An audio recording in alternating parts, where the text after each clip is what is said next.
Let's move to pitch number 6. Stroli from the UK with To me. Paul Hi, Marchand. Hi, everyone. Paul. Very good. Hi. How are you all? Good, good. And yourself? Good. Very good indeed. Let me just find my Yes. presentation. Share. You can see that? Yes, perfect. Perfect. Thank you very much Yeah. indeed. I think the first thing to say is when I have a meeting or a pitch, I like to set myself an objective. And my objective here today is to hopefully communicate clearly the opportunity that I've created with the company with a view to having further conversations about investment. With that in mind, let's dive straight in. My name is Paul. I'm the founder of Stroli. Now, Stroli is the humble shopping trolley remastered and made from recycled material. That's right, the shopping trolley. Often seen as for grannies or old people, it turns out it's a market that's overlooked and ripe for development. The market is currently dominated by cheap, generic, poorly made brands, and as such, we can become the de facto shopping trolley brand by initially tapping into the 1.2 million Google searches for my product group in the UK alone. This is then, and this is important, this is what will then enable us to then scale into the wider shopping bag market. That is our ambition, not to be a shopping trolley brand, but to be a shopping bag brand. I'd like to pose a thought at this point. Oh, actually, no, sorry. And on this journey, what we will be doing when becoming the #1 shopping bag brand will be removing new and single-use plastics from society. I'd like to pose a thought at this point. I bet if you thought about it, you could name a luggage brand. I also bet if you thought about it, you could name a rucksack brand. But can you name a shopping bag brand? And that is the niche that Stroli will fill. Moving on, next slide.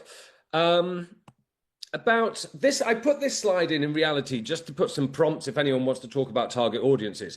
I think most people will think about what a shopping trolley and a shopping bag customer looks like is on the left. That's the past. It's not the case. The reason the market is growing and not shrinking is because new people are coming into the market. We are seeing students, we are seeing the sort of whole shop local movement, 40, 50-year-olds, women, and obviously older. But I can talk more about target audiences if you want, but I put that in there as a prompt. So I explain the vision. Why Stroli? Why now? There is a perfect storm going on that sort of works to our advantage. The shopping bag market is forecast to grow 76% over the next 5 years, from 10 billion that it is currently to 17.66 billion. The shopping trolley market is a good example of this as well. It has grown 33% in terms of Google search terms. John Lewis, a large retailer here, announced their sales this year in terms of shopping bags and shopping trolleys, up 78% year on year. We also have a plastic problem in society. Consumers and retailers will start pulling back from plastic, and there needs to be something to take its place. Stroli will be that answer. And then you've also got the sort of consumer things that are going on. You've got eco-conscious consumers. Consumers are actively searching out eco companies. You have the urbanization of society. There are more people walking. There are more people taking public transport. And this all comes together to turn it into a growth sector. So that's the vision. That's why. The next thing I want to touch on is why me? One, I had the idea. Two, I understand the hustle of business. I've had my own advertising agency for 18 years, so I know that it's difficult. I know you need to be resourceful and you also need to be relentless. On top of that, you need to keep hold of your cash flow at all times, because if you don't keep control of your cash flow, you've gone in business. So I understand the importance of how to run a business, but my marketing and advertising background sets me up to be able to do this and drive this forward. I've got experience working with Samsung, Grant's Whiskey, Vespa motorcycles. I've done it for years. So that's why I believe I'm the right person. Moving on, what have we achieved? So I'm pretty certain if I turned up to people and just said, I've got an idea for a shopping bag brand, no one would invest in me. So I've used my own money and I have, with shallow pockets, brought the company to market. I have demonstrated a very basic proof of traction.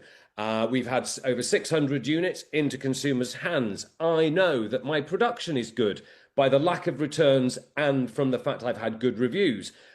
We've been featured by some, we've been picked up in the press. We've had some micro influencers feature us as well. So basically, what I've done is I've stress tested all the business processes and I know that they work.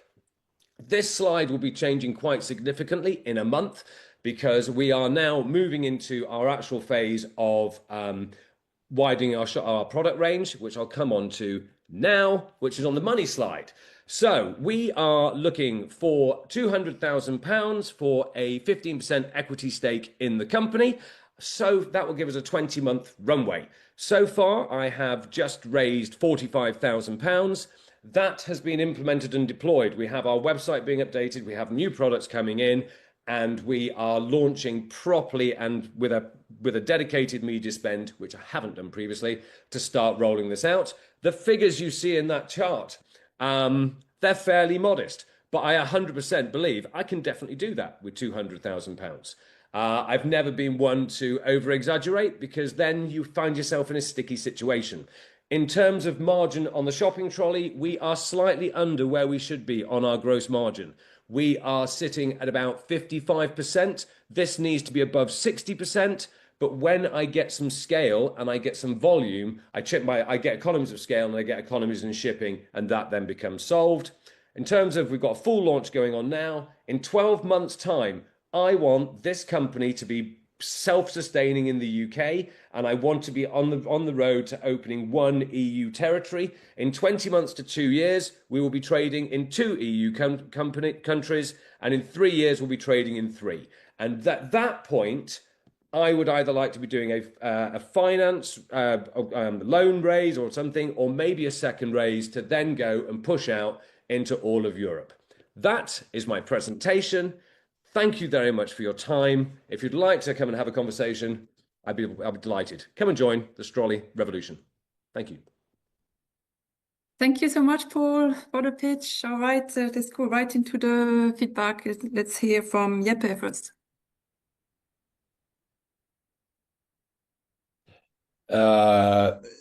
Yes, Paul. I love the company. I love the idea, and how we're gonna rebrand like old forgotten product into making something cool again. It's how we're gonna scale. It seems like maybe like starting like a niche product. And my question is how we're gonna scale up the business after they are bought their Stroli, and how we're gonna scale it up from like more like normal customers after the first start. And also, I think I like the design; it's very recognizable, but also maybe an idea, maybe on the long term, maybe you can make it personalized as well, and not like all of the standards. So that's why I love the idea of personalization. It's definitely something to go forward with in the future. It's working out how I actually go about and do that, but I 100% buy into that. To answer your question about how do we grow and expand, one of the problems with my business, if I do it right, and I do my product right, I don't get very many repeat purchases. So say if someone buys a shopping trolley, that should last them. So how do I scale and it's about product expansion. It's about range development to then on touch points of other parts of their lives. Because in reality, where I see the vision of being about we want to be the shopping bag brand in the next 5 years. That's what I want to be, Europe's #1. As we go further on into the future, it might be me that does it. It might be someone else that takes it. I very much see this as we're in last mile delivery, which is quite a hot topic, really, in reality, and to do with all the logistics and everything else. If something moves, it should be a Stroli product. That's my sort of long distant sort of vision for it. It might be cycle panniers. It could be robots taking stuff from places, but it's about setting the foundation and then grow from there. So I want to just get this company to be famous for being a shopping bag brand. Good. I think it's a good strategy. So thank you, Paul. Thank you, thank you, Jeppe. Let's hear now Luca's feedback. Well, thank you. Amazing presentation. Thank you very much. And I can see that you have been in advertising for a long, long time. Really good. I like the idea, like the product. Same question. Is it the B2B product? Is it B2C product? What is it? Where are you pushing forward? Yeah, at the moment I'm D2C. I see myself primarily being D2C. However, I do want to get into retail. One of the things doesn't have to, I don't want it everywhere, because one of the things I find with a decent retail presence, if you're in the right stores, you end up getting brand exposure. That's what I really want to achieve with that. The other thing I've mentioned, so I've got new products coming on, which start to scale our different target audiences. One of them is I've finally found some really good recycled material that matches up to the standards that I want to do. And it's like a bag that people can put in their handbag. It's in the middle of development at the moment, so I can't show it. But products like that will be perfect for point of sale in supermarkets, because I don't know if you've seen in Europe, but some of our supermarkets here don't even give you a plastic bag anymore.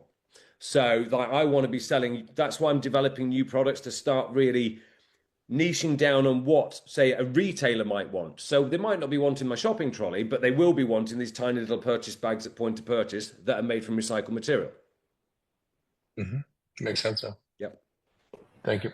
Thank you. Thank you, Luca. And now Saverio. Yeah, hi. Thank you for the presentation. Really amazing. I love the idea of, the ambition of transforming commodity in a cool, differentiating product. And so, how do you produce it? I produce. Where do you buy product materials? How do you supply chain? How's it working? Factory is currently in China. I do want to nearshore. I did try and make it in Britain. It's just impossible. So I've ended up with China, and it's done over there. And I have certification for all the different materials and everything that are used to prove that they are what they say they are. And I've got a good production facility, and they've proved themselves now. Okay, so you plan to stay with them for the next couple of years? I would like to stay with them, but I'm also a realist. I think one of my weaknesses in the business that I've identified is I have all my eggs in one basket. I've got one producer. It's not good enough. So I have started looking for redundancy plans, for want of a better word. If something goes wrong, I've got someone else in place. And where I want to get to as I scale is I want to have 2 manufacturing facilities on board.